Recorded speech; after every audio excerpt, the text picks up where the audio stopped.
I am on a mission in this video. A mission to make your life just a little bit better and to change a certain number. So if you play chess, I bet that you have seen this opening, pawn to e4, and you are with the black pieces responding. With pawn to e5, expecting your opponent to be an upright citizen of the chess world and play a principled, correct chess move like knight to f3. But you will have seen this dreadful queen to h5 move, attempting the scholar's mate. And what is worse is you have probably, like me and like many others, you have probably tried to lose against this horrid attempt by white. No more. After this video, you will never lose to this again. How does this opening go? Queen attacks here, so you defend. And here is the point of the scholar's mate. Bishop to c4, going for this easy checkmate on f7. And what was that number that I wanted to change? Well, it is this one. This is a snapshot of the Leech's database of online amateur players. And if you look at this position in that database, you can see that it has been reached almost 10 million times. And what is worse is that white wins 49% of these games, where black wins 48%, and I'm here on a mission to change that number. Because what should that number really be? I guess about 1% for draws. I guess that's fair. And then the other 99% should be black winning. And I will teach you how. I will teach you all the main variations, everything you need to know. So the first order of business is to understand what white is trying to achieve. If we back all the way up and just look at white's threats one by one, we will learn how to counter each and every one of them. e4, e5. Queen to h5. What is this move about? The point here is that this queen is attacking your pawn. And the first thing that white is hoping for is that you will play pawn to g6, attacking the queen, and they will come in here, capture the pawn with a check. You will block the check, and they will go and snag on the rook in the corner. That is the first thing that they hope for, which is why you are not going to play pawn to g6, but instead you will play knight to c6, defending. And here comes bishop to c4 with this checkmate threat. With this pawn defended, you can be very relaxed, as I really hope that you are now. Point of this video, besides changing the statistics on the scholar's mate, is also to help you relax. With this pawn defended, you can relax. You can play pawn to g6, attacking the queen. There is no longer queen takes pawn, and the queen will have to move. And this, I think, is possible for most chess players to figure out on their own. So why will this opening currently score so well for white? It is because the queen is really not out of the game yet. She will drop back to f3 and then attack this square once again. And our opponent is going to hope to play a series of brilliant moves to end the game with a satisfying early checkmate. But I will teach you how to avoid all this so that it will not be your opponent who will be playing brilliant moves. It will be you. And brilliant also happens to be the name of the sponsor of this video. Brilliant is a beautiful interactive website where you can come and learn just about anything in a beautiful visual way that is extremely satisfying. I use this website myself. I absolutely love Brilliant, and I'm super happy that they sponsor me on this video. And if you want to try learning with Brilliant, I have a link in the description that will give you a free 30-day trial. And if you want to sign up for the premium version, then you will get 20% off if you use the link and if you are among the first 200 viewers to do so. Brilliant.org/ASMR chess. Now, how are we going to combat this attack here? Well, we are going to punish white for moving the queen out too early. And there is a couple of secrets that you need to know, but it's really not that complicated. The first thing is they have renewed the threat against f7. Okay. What would be the move to play? Just knight to f6, blocking this. So this looks like you're already doing fantastic. You have two knights developed. They have their queen out too early. You can put your bishop here, which is known as the fianchetto position. You're close to castling. Why could this still be argued to be a viable strategy for white? It is because that this knight could become a target. And what white wants to do is to take the dark squared bishop and magically airdrop it to g5, where it would exert a lot of pressure and tie down the queen and later the bishop to the defense of this. But we are not going to allow them. They can play this move right away. And from here there are just a couple of variations, just a couple of ways that white can try to establish this bishop here, coming here and get the attack going.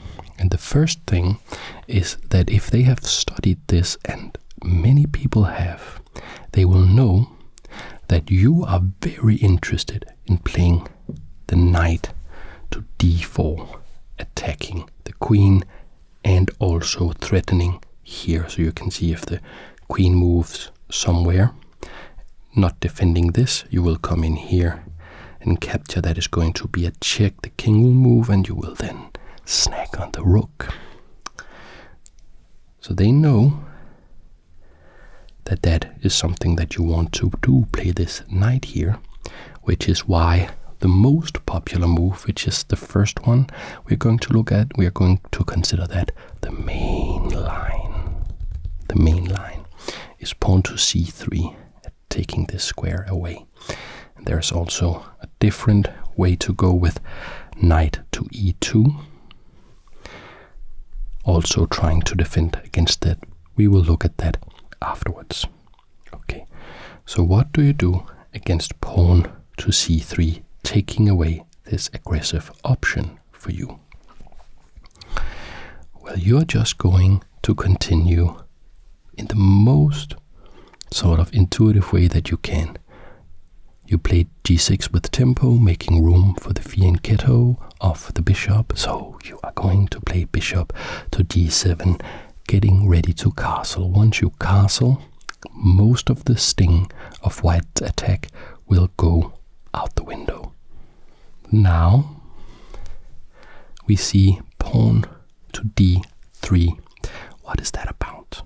Is it about defending here? No. It is about this bishop. As we discussed earlier, it wants to come here to exert pressure on the knight. So what do you do against that? You just castle. This is going to be almost exactly the same set of moves that you are going to play against almost all variations in this early queen attack scholars made trick opening that white will go with. We're very, very close to the crucial magic move that you must know. So bishop now comes to g5. This is all in white's plan. White doesn't know yet that you're prepared for this. White doesn't know the sort of world of hurt that you are going to throw them in just a short while. In this position, we can see the reason for white doing quite well statistically with this opening. And the reason is that in this position, the most popular move between amateurs is pawn to d6, and it looks very natural opening up this bishop. But this throws away all of your advantage and actually gives the ball back to white. This is wasting a move. I will tell you the magic trick with this pawn a little later. Now here, the magic move, the move that is not as intuitive, the move that you will have to remember to just never lose to this again, is pawn to h6, attacking this bishop. There is only really two ways the game can go from here. They can either capture, in which case you just recapture, and let's say you recapture with the bishop. And here there's not much theory. Here it's simply a case of you having absolutely no problems. You have castled your king, you have gotten rid of all the pressure. White has no advantage to speak of. So this you can just play intuitively, and white will not have any pressure against you at all. And the other one is dropping the bishop back, trying to maintain that. That's the most popular way that white tries to prove that they have an advantage, but they don't. And there is just a little 1-2 punch here with h6, and then the natural follow-up move with g5, hitting the bishop once again. And when the bishop drops back, you are very, very close to just having complete dominance over the board. You're very close to have neutralized all attacking prospects that white could have, and you're very close to throwing your own pieces onto the battlefield with a devastating attack. The reason that putting the queen out too early is generally not considered to be a good idea in chess, it's not what we call positionally sound, is that the queen is the most valuable piece, and therefore when attacked, there is one thing that it can't really do that well that other pieces can do. It can't trade itself off for the piece that is attacking it. It will almost always have to move out of the attack, and that way we can gain what we call tempi in chess. And now, are you ready to gain a lot of tempi to demolish white's position from here? Why was it? Why that we didn't earlier play pawn to d6? It is because we want to play this pawn out with tempo, with pawn to d5. This could look dubious because it's attacked once, twice, and thrice. So white will just come in and capture that. And they will think, oh, we are going to win this game. But boy, are they not going to be ready for what you will throw at them. They think, I want a pawn, I'm attacking this, everything is great. So why did you play it like this? Well, you played it like that to come in with an attack against the bishop, forcing them to do this. So you now have time to develop another piece with tempo. Bishop. That is right. Bishop to g4. And can you see that this threat against the knight is not really relevant anymore, because they can't come in and capture. You will just capture the queen. Yes. So the queen will have to move now. And where can the queen go? Well, this whole diagonal doesn't work. This square doesn't work. This one doesn't work, and this one doesn't work.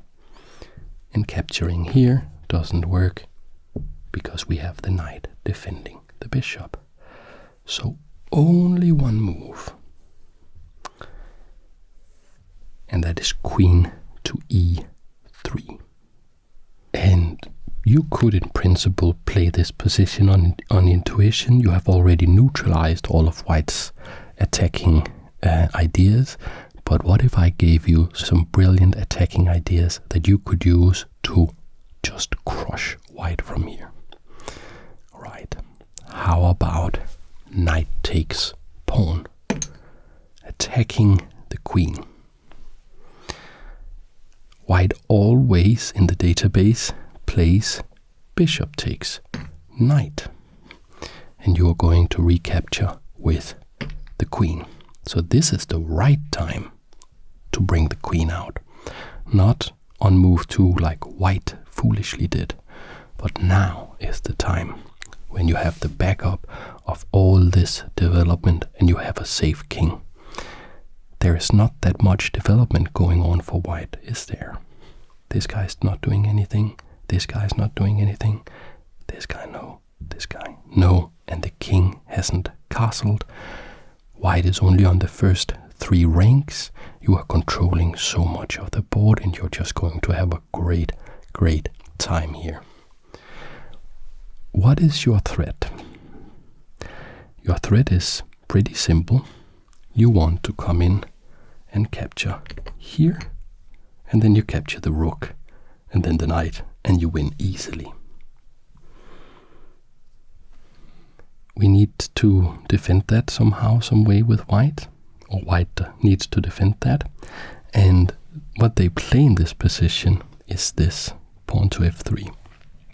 And it looks kind of good because it defends against your threat and it forces you to move the bishop. You could have to drop the bishop back, which would actually be okay.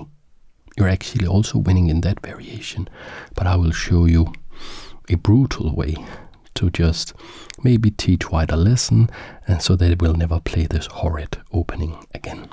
Not against you, at least. Because you can actually just ignore this attack, because this pawn is pinned, really.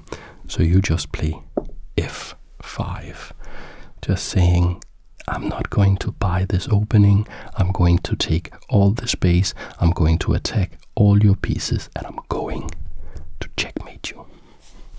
If they capture, you still come in and capture here, and maybe they think that they can save the whole thing, because you're going to capture this, but maybe they think, oh, queen can be protected by the knight, the queen protects the rook protects the knight. It's a little circle of life that they will use to preserve their position. But they are so underdeveloped that you can just go, well, you tried to get your queen out early, but I will show you the true power of the queen when she is deployed at the correct time, because she's a versatile piece and she's fast and she's powerful when backed up by her army. Now you just come in and capture this pawn. Exact same type of threat, and now there is no way to try to save it. And well, white is just crumbling completely here. So if they don't capture it, what are they going to play then? The only real try I have seen has been c4, trying to get our queen off this diagonal. You're not afraid, you drop the queen back. They capture, and you advance this pawn.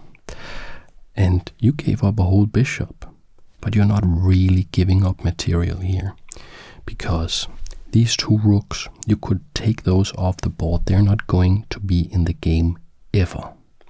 So you're not down 3 points, you are up 7 points. And the point here is that you're going to threaten to capture here. You will put these two rooks here and here, barring down at the king, and this will be very, very easy for you to play, and you will win quite comfortably. Should be very satisfying. Okay, so that is the main line. That is, if we look at the moves that white will usually play. Now let me show you a variation, the kind of idea that Magnus Carlsen tried when he tried to win with this. Go all the way back to the starting position. Here I would like to take a little community moment to extend my most sincere and deep-felt thanks to the ASMR chess community. A lot of you guys found out recently that the channel was struggling, and I have seen a surge of supportive comments and likes on the videos ever since.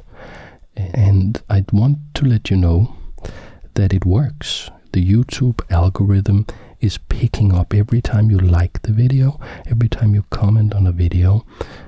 It really makes a huge difference. It lets YouTube know that this content is good. It's something that people would want to see, and then YouTube believes you guys, YouTube trusts you guys, and it will suggest the videos to more people. So thank you very much for doing that. And yeah, if you haven't liked the video already, you can maybe do it now, if you do like the video, of course. Okay, now let's look at a new variation. Okay, the variation e4, e5, the dreaded but now refuted queen to h5, attacking the pawn, defending the pawn with knight to c6, bishop c4, attacking f7 with a checkmate threat, g6, asking the queen a question. The queen is answering by dropping back to f3, renewing the threat. We block the threat with knight to f6, and here we saw the variation with pawn to c3. What about knight to e2? And here I want to credit a grandmaster by the name of Igor Smirnov, I think is how it's pronounced, who shared a very nice idea to just completely demolish this. So they are taking away this. This is your main idea. If they don't stop that, that's just what you play, but that's why they play knight to e2. So you develop in exactly the same way. And here they go for pawn to d3. So it's basically the whole same thing, except they have not played pawn to c3 to stop the knight coming in here. They have played the knight to e2 to stop the knight coming in here. They want to come here. You are not afraid. You castle. They come in here, and you don't play d6. d6 is the reason that this opening scores well for white currently, but we're going to change that. Now the way to go is pawn to h6, bishop drops back, pawn to g5, bishop drops back, and not pawn to d6, but the important tempo pawn to d5 with an attack on the bishop. And here when they capture, you are still going to play this bishop out with this attack against the queen. The queen still only has e3 as a viable square. And now, since there's no pawn on c3, but only the knight on e2, we can come in with the knight here. That's the critical move in this variation. So just remember, if they use the variation with the knight, you are also going to use the variation with the knight. This is quite simply threatening to come in and capture here, probably with the bishop if they don't do anything to stop it, defended by the knight. So the knight will have to capture, like so. You will then recapture.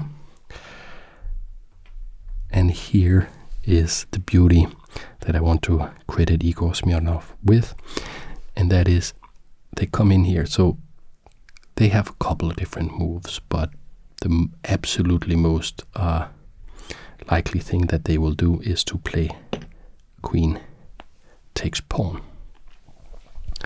So maybe you can have a think, why is this losing on the spot? What is the little tricky magic move that we can do here?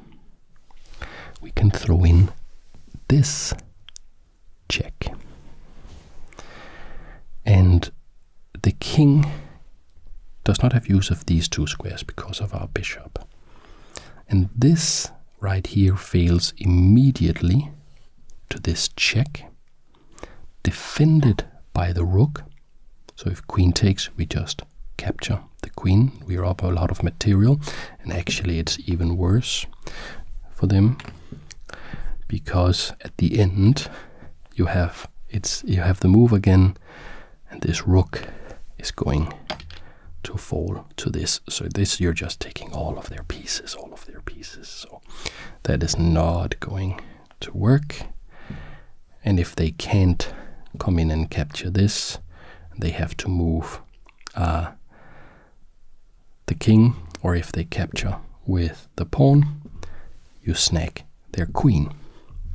That's not the sort of really clever idea. The clever idea is if they go here, you want to checkmate not the king but the queen. What's the way to do that? Well, the queen doesn't have that many squares. This is taken, this is taken, this is taken, this is taken, this is taken. So we only really have this one and this one. Here, seeing how the queen doesn't have that many squares, we want to take away the last couple of squares and attack the queen. And there is a little nuance that you have to remember, because the move that you are looking to play, which you're not going to play right now, is knight to d7, opening up an attack on the queen, and crucially, that's the cool part, taking away c5 with the knight. But here the queen could capture the bishop. And that is why you play what we call a Zwischenzug, bishop to e2 check. If the king goes into the line of the rook, you can still do the same thing, but you can also have all sorts of discovered checks if you want. That's suicide for white. So king will go here. That's also what they do in the database. King to g1. And now this sneaky move, knight to d7. The queen is checkmated. Bishop takes all these squares. Rook takes with this one. Pawn, bishop, pawn, knight, knight. And you're just going to win the queen and indeed the game. There is a last variation I will show you. Just one last little thing that's even easier than this. And this is the third most popular way for white to try and make this work, but we will not allow it to work. It's just e4, e4, e5, queen out, attacking here, knight out, defending also the pawn, bishop out, g6, queen drops back, knight out defending here, and sometimes they don't realize that they will have to play some move to take control of this square, and you will just come in here. So sometimes they will play pawn to d3, thinking they can go for this immediately, but they can't, because here the threat is just knight to d5, d4.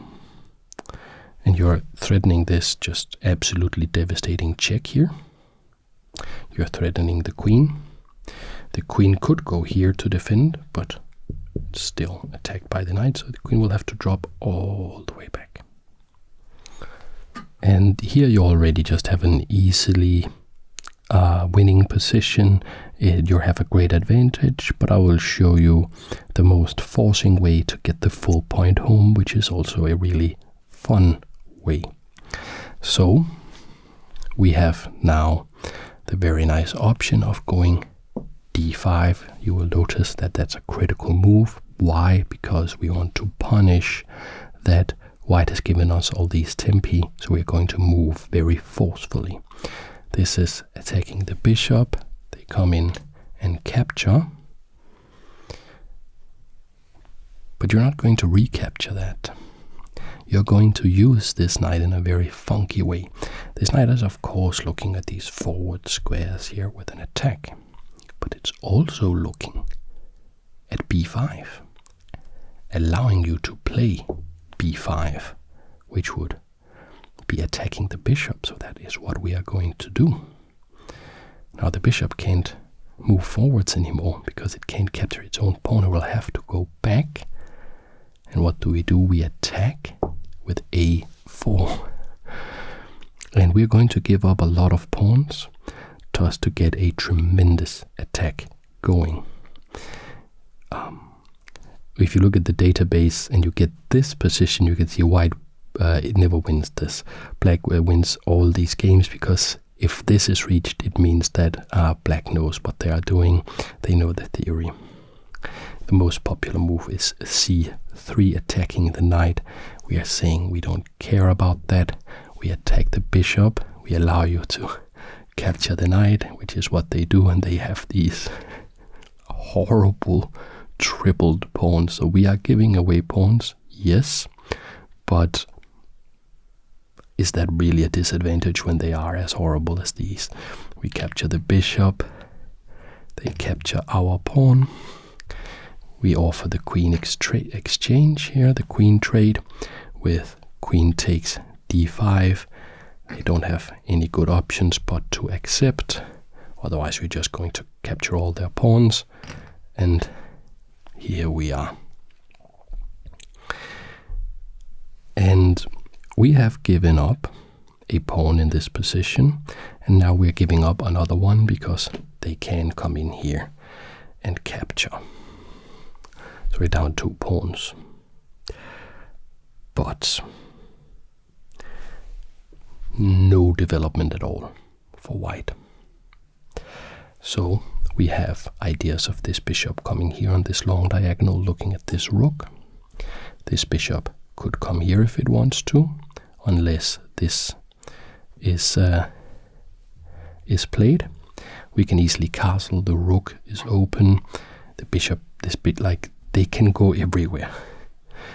And the first move is actually none of that, is just here with the knight b4, because it's looking at this. And if you try to defend it like this, we throw this check. Doesn't work. If you try to defend it like this, we capture here with, now, like in the other one with the queen came here and then it went over here. Now the knight attacks this rook first and then it attacks here, and everything is falling apart. It's very easy to win, and white is losing like 99% of these games in the database and maybe get like 1% draw. So that is how you just steamroll white with these early queen attacks. I hope that you will have great fun now facing the Scholar's Mate, just absolutely demolishing your opponents. I hope that you have had a relaxing time listening to this video, and I hope I will see you in the next video. Thanks for watching. Bye.